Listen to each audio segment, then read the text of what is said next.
batalla por Santiago es Cuarentena obligatoria en todo Santiago. Las autoridades chilenas dictaron por primera vez el cierre total de la capital el miércoles tras registrarse un aumento del 60% de nuevos casos de coronavirus en las últimas 24 horas, equivalentes a un récord de 2.660 contagios y 11 fallecidos más. para limitar el riesgo de que más personas deban ser hospitalizadas, para limitar el riesgo de muerte y para limitar también el riesgo de que este gran foco de enfermedad en el que se ha transformado el Gran Santiago signifique una diseminación de la enfermedad a otros lugares. Chile había optado hasta ahora por una estrategia de cuarentenas dinámicas o selectivas en vez de cerrar ciudades por completo. El endurecimiento de las restricciones implica que las personas no podrán salir de sus hogares y solo podrán ir a comprar alimentos o medicamentos con un permiso. A las ciudades de Iquique y Alto Hospicio en el norte del país y los mayores de 75 años en todo Chile también se les ordenó cuarentena obligatoria. Las medidas entrarán en vigor a partir de las 22 horas locales del viernes. Estamos enfrentando la más grave amenaza, el mayor desafío sanitario de los últimos 100 años. Y significa también que nuestro sistema de salud está extraordinariamente exigido, estresado, demandado, producto de esta pandemia. Los contagios comenzaron a crecer en Chile a inicios de mayo, cuando el gobierno del presidente Sebastián Piñera planteó una estrategia de nueva normalidad y un retorno seguro, tras celebrar haber alcanzado una meseta de contagios con una tasa diaria que durante más de una semana osciló entre 400 y 500 casos promedio. Nuevo cruce de acusaciones entre Pekín y Washington.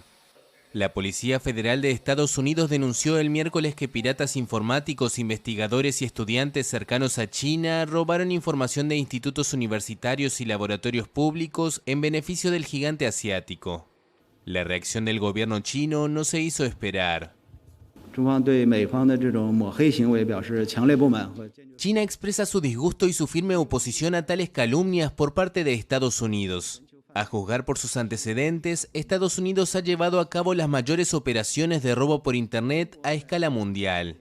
China ha conseguido importantes logros estratégicos en su lucha contra la epidemia de COVID-19 y también está a la vanguardia de la investigación sobre una vacuna. Por lo tanto, tiene más razones que nadie para sospechar del robo de información en Internet. Desde el inicio de la pandemia, varias empresas farmacéuticas chinas han desarrollado una vacuna. Al menos 3 de ellas ya iniciaron pruebas clínicas en humanos.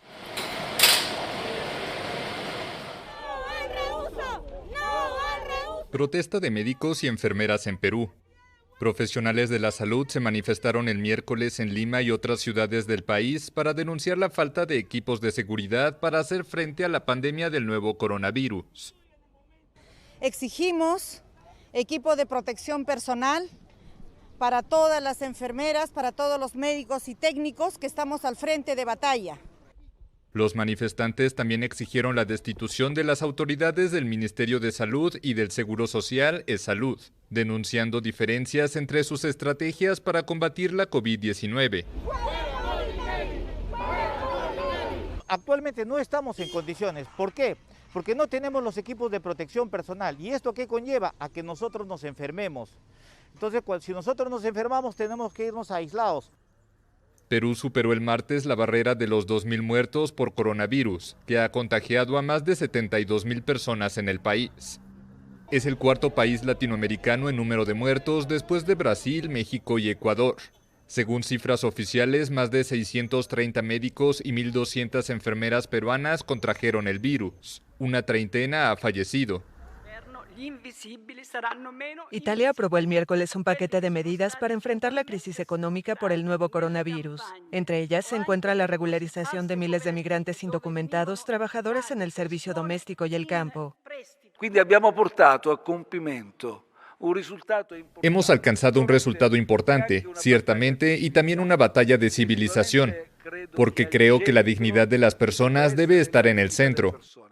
Sin embargo, esto también va de la mano con la lucha contra el crimen organizado, porque detrás del crimen a menudo hay crimen organizado. También existe la exposición al trabajo ilegal. Son los traficantes de esclavos modernos, el descubrimiento del trabajo negro y luego también la seguridad y la protección. Estamos en una situación epidemiológica, una emergencia de salud. Tras el cierre de 2 meses, la crisis abrió un debate en Italia por la propuesta de regularización de unos 400.000 inmigrantes indocumentados, mano de obra considerada indispensable para reactivar la paralizada economía. El acuerdo prevé un permiso temporal de 6 meses para quien ha trabajado regularmente en el sector agrícola y doméstico y que no haya cometido delitos en los últimos 5 años. El texto también invita a los municipios y regiones a evitar la propagación del virus y a tomar medidas urgentes capaces para garantizar una vivienda segura e higiénica a esos trabajadores. Cada verano, miles de trabajadores africanos, pero también búlgaros o rumanos, ingresan a Italia para recoger tomates y frutas. Suelen recibir sueldos miserables y en general viven en campamentos en condiciones antihigiénicas. Algunos son explotados por organizaciones mafiosas a través de un sistema llamado caparolato, una forma de reclutamiento ilegal para explotarlos. La medida fue celebrada en un comunicado conjunto de varias ONGs y partidos políticos. El Amazonas colombiano sufre por la pandemia de coronavirus. Este departamento limítrofe con Perú y Brasil tiene la tasa más alta de infección por número de habitantes en el país. De los 10 primeros casos detectados en Leticia, la capital departamental, 5 fueron importados de Brasil, donde el presidente Jair Bolsonaro minimiza la gravedad de la enfermedad. La infección llegó por las fronteras, a través del inmenso río Amazonas y a través de la comunicación y vivencia que hay con los hermanos brasileños y peruanos. Esto hace que el ciclo de la infección empezara un poco más acelerado que en el resto del país. Autoridades de control, médicos y ONGs han denunciado la precariedad del sistema de salud en Leticia, donde viven más de 76.000 habitantes. Solo hay un hospital público que no tiene unidad de cuidados intensivos. La pandemia va a ser peor aquí en este departamento, aunque nosotros de pronto no lo aceptemos, pero sí debemos de tener más cuidado y prácticamente, como le digo, debemos de mirar y despertar, porque las muertes van a ser grandes. En la hacinada cárcel de Leticia, las autoridades temen que se les salga de las manos un brote detectado dentro del penal. Según un responsable del Instituto Nacional Penitenciario y Carcelario, cerca de la mitad de los presos están contaminados. Con más de 500 fallecidos por el nuevo coronavirus y alrededor de 13.000 contagios, Colombia mantiene la mayoría de su población confinada desde el 24 de marzo, 2 semanas después de detectar el primer caso. En esta remota localidad del norte de Mendoza, en Argentina, viven las familias Huarpe. Son conocidas como habitantes del desierto. Están desperdigadas en una decena de comunidades y sobreviven de la cría de chivos en puestos rurales remotos.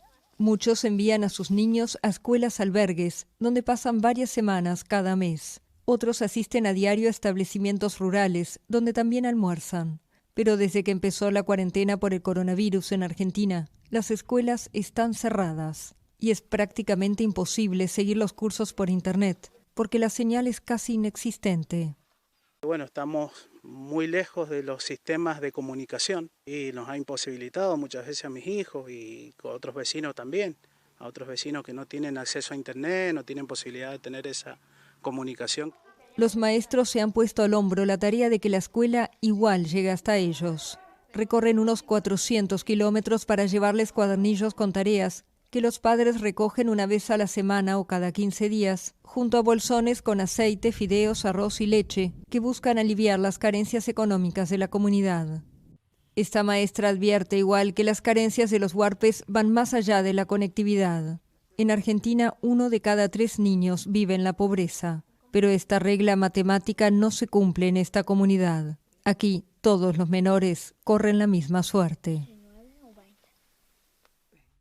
El gobierno de Venezuela tildó el jueves de cínico que Estados Unidos mantenga al país petrolero en la lista negra de naciones que no colaboran plenamente en la lucha antiterrorismo. El canciller venezolano Jorge Arreaza rechazó en Twitter los señalamientos y acusó al gobierno de Donald Trump de haber dirigido una supuesta incursión al país entre el 3 y el 4 de mayo, que presuntamente fue frustrada por las autoridades chavistas. Una incursión por la vía marítima, otra por vía terrestre, envolvente, y cometer todos los las atrocidades que iban a cometer. Padrino informó que ya son más de 100 los detenidos por la supuesta invasión. Entre ellos habría 39 exmilitares que apoyaron al opositor Juan Guaidó en 2019 y que se habrían refugiado en Colombia. Tratando de ingresar por la frontera con Colombia a 39 desertores de la Fuerza Armada Nacional Bolivariana que tenemos que suponer que venían a cumplir también una tarea como parte del esquema general. El mandatario Nicolás Maduro acusa de la supuesta incursión a Guaidó, jefe del Parlamento reconocido como presidente interino por más de 50 países, así como a Estados Unidos y a Colombia. Maduro denunció que Guaidó y el ex boina verde Jordan Goudreau se reunieron en la Casa Blanca para planificar la fallida incursión. Cambio de mandato en la Organización Mundial de Comercio en plena pandemia del nuevo coronavirus. El brasileño Roberto Azevedo anunció el jueves su renuncia a la dirección general del organismo por razones familiares. Este agosto cumpliré 7 años como director general de la OMC y he decidido que dejaré mi cargo el 31 de agosto de 2020, este año, recortando mi segundo mandato en el puesto exactamente un año. La salida prematura de Azevedo se produce en el peor momento para la economía mundial, desde la Gran Depresión de los años 1930. El comercio internacional está gravemente afectado por la nueva pandemia de coronavirus, que provocó el colapso de la producción y que llegó a confinar a más de 2/3 de la humanidad. Acevedo asumió como director general de la OMC en 2013. Durante su mandato intentó en vano impedir las guerras comerciales de Estados Unidos con China y otros países desde la llegada de Donald Trump a la Casa Blanca. Se levanta el estado de emergencia en casi todo Japón. El primer ministro Shinzo Abe anunció el jueves que se suspenden las medidas extraordinarias por la pandemia del nuevo coronavirus en 39 de 47 prefecturas del país. Tokio y Osaka y la gran isla de Hokkaido seguirán bajo el estado de emergencia.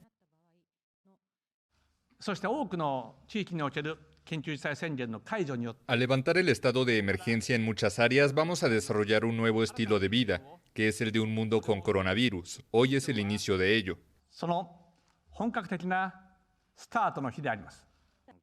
Abe señaló que las medidas de emergencia podrían retomarse si existe un rebrote del virus.